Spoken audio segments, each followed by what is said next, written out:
TS ICET exam రాసిన వాళ్ళు కౌన్సిలింగ్కి ఏ documents తీసుకువెళ్ళాలో ఈ వీడియోలో చూద్దాం. ఐసెట్ రిజల్ట్ వచ్చినాక ర్యాంక్ కార్డ్ ఉంటుంది కదా, మీకు ఎంత ర్యాంక్ వచ్చిందని ఆ సర్టిఫికేట్. సెకండ్ వచ్చేసి హాల్ టికెట్. మనం ఐసెట్ ఎగ్జామ్ రాయడానికి వెళ్ళినప్పుడు తీసుకువెళ్ళిన హాల్ టికెట్ తీసుకోవాలి. ఎవరి దగ్గర హాల్ టికెట్ మిస్ అయితే టీఎస్ ఐసెట్ అఫీషియల్ వెబ్సైట్కి వెళ్ళి అక్కడ డౌన్లోడ్ హాల్ టికెట్ అనే ఆప్షన్ మీద క్లిక్ చేసి అక్కడ ఉన్న ఇన్ఫర్మేషన్ ఫిల్ చేసి డౌన్లోడ్ హాల్ టికెట్ అని క్లిక్ చేస్తే వచ్చేస్తుంది. థర్డ్ వన్ వచ్చేసి ఎస్ఎస్సి మెమో, అంటే 10th క్లాస్ మెమో. తర్వాత ఫోర్త్ వన్ వచ్చేసి intermediate memo. Fifth certificate degree memo. కొంతమందికి డిగ్రీ మెమో రాకపోవచ్చు, వాళ్ళు ప్రొవిజనల్ సర్టిఫికేట్ తీసుకుపోయినా సరిపోతుంది. అంటే మీకు సెమ్కి ఇచ్చే రిజల్ట్ అండ్ మీరు రిజల్ట్ చూసుకుంటారు కదా 6th సెమ్లా టోటల్ ఎంత వచ్చిందని, అది కూడా తీసుకువెళ్ళండి. ఆల్రెడీ డిగ్రీ మెమో ఉన్న వాళ్ళు మెమోనే తీసుకోండి. Next certificate caste, income, residential.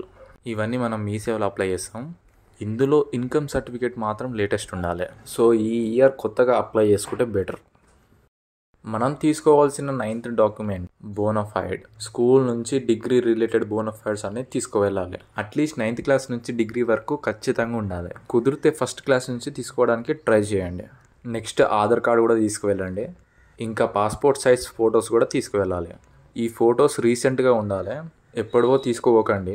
ఆ ఫోటో మీరు ప్రజెంట్ ఉన్న ఫేస్ మ్యాచ్ అవ్వాలి వాళ్ళకి. సో రీసెంట్గా ఉన్న ఫొటోస్ తీసుకోవడం చాలా బెటర్.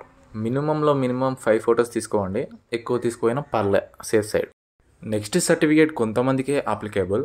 కొంతమంది స్పెషల్ కేటగిరీలో జాయిన్ అవుదాం అనుకుంటారు కాలేజీలో, వాళ్ళకి మాత్రం ఈ సర్టిఫికేట్ అప్లికేబుల్, వాళ్ళు మాత్రం తీసుకురావాలి. ఇవి మనకి మెయిన్ సర్టిఫికేట్స్. వీటితో పాటు మిగతా 2 సర్టిఫికేట్స్ కూడా చూపిస్తాను ఇక్కడ. టీసీ అండ్ బ్యాంక్ పాస్బుక్, ఈ 2 కూడా తీసుకువెళ్ళండి. ఎందుకంటే కొన్ని కౌన్సిలింగ్లో అడుగుతారు కాబట్టి ఈ 2 కూడా ఖచ్చితంగా తీసుకువెళ్ళండి. యాక్చువల్లీ చెప్పాలంటే టీసీ అడ్మిషన్ టైంలో తీసుకుంటారు, కౌన్సిలింగ్లో అడగొచ్చు అడగకపోవచ్చు. మీరు మాత్రం ఖచ్చితంగా తీసుకోండి. ఈ సర్టిఫికేట్స్ ఎక్కువైనా పర్లేదు, కానీ తక్కువ అయితే ప్రాబ్లం అవుతుంది. ఎక్కువైనా పర్వాలేదు, లెక్క తక్కువ కాకుండా చూసుకో. అందుకనే ఈ 14 సర్టిఫికేట్స్ తీసుకువెళ్ళండి. ఇప్పుడు మనం డిస్కస్ చేసిన 14 సర్టిఫికేట్స్, ఒక్కొక్క certificate original plus minimum 2 xerox తీసుకువెళ్ళండి. ఇంకా బెటర్ ఆప్షన్ ఏంటంటే కనీసం 3 జిరాక్స్ తీసుకువెళ్ళండి. అంటే ఫర్ ఎగ్జాంపుల్ ఇక్కడ టీసీ తీసుకువెళ్తున్నాం కదా ఒరిజినల్, దాంతోపాటు బ్లాక్ అండ్ వైట్ జిరాక్స్ 2 తీసుకువెళ్ళండి. సేమ్ ఇలాగే ఈ 14 సర్టిఫికేట్స్కి ఉండాలి.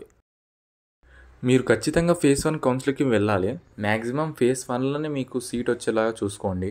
మీరు కాలేజ్ లిస్ట్ పెట్టేటప్పుడు ఫర్ ఎగ్జాంపుల్ ఇప్పుడు మీరు 10 కాలేజెస్ లిస్ట్ పెడితే అందులో ఫస్ట్ 5 మీ డ్రీమ్ కాలేజెస్ ఉండాలి. మీ ర్యాంక్ను బట్టి ఆ కాలేజెస్ ఉండాలి. మిగతా 50% అంటే మిగతా 5 కాలేజెస్ ఉన్నాయి కదా, అవి సేఫ్ సైడ్ పెట్టుకోండి. అంటే నీ ర్యాంక్కి పక్కా వచ్చే కాలేజెస్, పర్లే ఈ కాలేజ్కి వెళ్తే బాగానే ఉంటుంది అనే కాలేజెస్ పెట్టుకోండి. ఫస్ట్ ఫేజ్ తర్వాత మీకు వచ్చిన కాలేజ్ సాటిస్ఫై అయినా కాకపోయినా సెకండ్ ఫేజ్లో కూడా కాలేజెస్ సెలెక్ట్ చేయండి. ఈసారి కాలేజ్ సెలెక్ట్ చేసేటప్పుడు ఇంతకుముందు ఫస్ట్ ఫేజ్లో వచ్చే కాలేజ్ కన్నా బెటర్ కాలేజ్నే పెట్టండి. సెకండ్ ఫేజ్లో కాలేజ్ సెలెక్ట్ చేయడానికి ఎక్స్ట్రా ఫీజు మాత్రం అవసరం లేదు.